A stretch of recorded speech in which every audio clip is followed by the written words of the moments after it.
I'm Hein Riga, and I'm here with Wayne Brady, who plays Winston in the movie 1984. So, Wayne, tell us about your experience on the set. What types of things did the director have you do to portray Winston as close as possible? The director paid a lot of attention to the novel. He had a clear vision of how the author would want his movie portrayed. For example, he had a clearly defined image of how Winston would become brainwashed. He had me lie down strapped to the ground while rats ran over my face. Throughout the novel, Winston gave clear indications that he was afraid of rats, which could have proved the motivation behind this scene. One quote that stood out for the director was, "Of all horrors of the world, a rat?" He used this to emphasize to me how scared I should seem to be. Oh yeah, that was a very powerful scene. Let's see how that happened.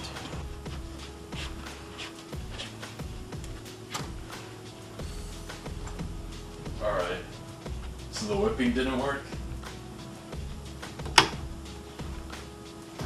Summer mice. Obviously, you portrayed the character of Winston beautifully, so I can't help but think that you're in some ways similar to Winston. What character traits do you and him share? Winston is portrayed as paranoid, intensely rebellious, and curious. I would like to think that I embody some of these traits, though not all of them. I have a tendency to fully think my actions through, similar to Winston.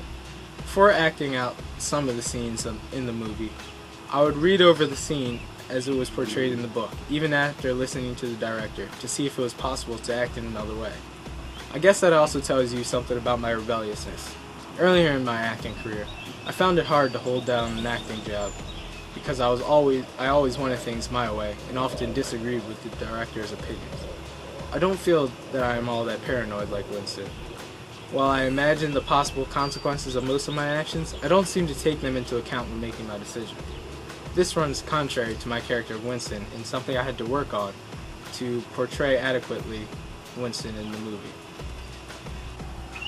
Speaking of character traits, would you tell the audience what could have motivated and influenced Winston to become like this?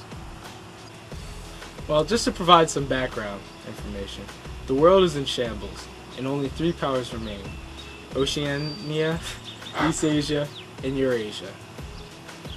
Oceania, where Winston lives, is governed by a totalitarian society which strips its people of all freedoms.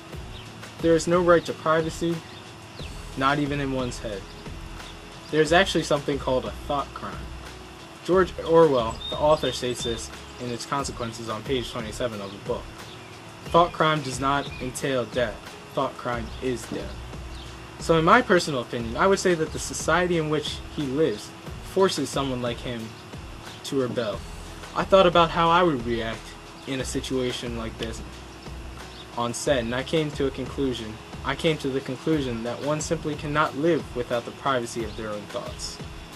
And the detrimental consequences of rebellion will place anyone in paranoia. So I really think that most of us who live in America today would respond to the society in the same way as Winston and develop these paranoia character traits and this rebellious attitude. I think it's time for a word from our sponsors. Stay tuned, don't touch the remote, because we will be right back.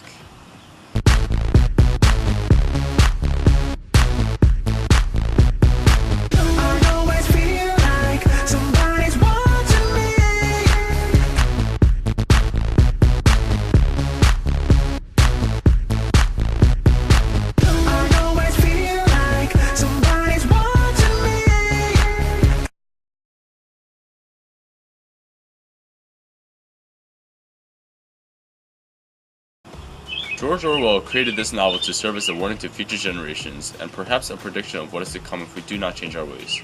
Do you think that this film is an adequate prediction of what may still lie ahead of us? This book was written in 1949, and at the time this seemed like a very plausible prediction because of all the movement towards communist and fascist government in Europe. However, the technology aspect of it was a little unreal. Telescreens in every government official's home would be too expensive for anyone to afford, and the idea that thoughts could be read is still not possible.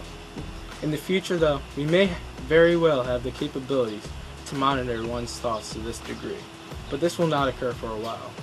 However, I do feel that there are institutions such as the UN, the United States, and other government organizations that wouldn't allow this inhumane form of government to come into practice. Well, thank you so much for your time, and I definitely look forward to seeing the movie, which, by the way, airs November 2nd of next year. Well, thank you very much, sir. I'll see you all next time on DMZ.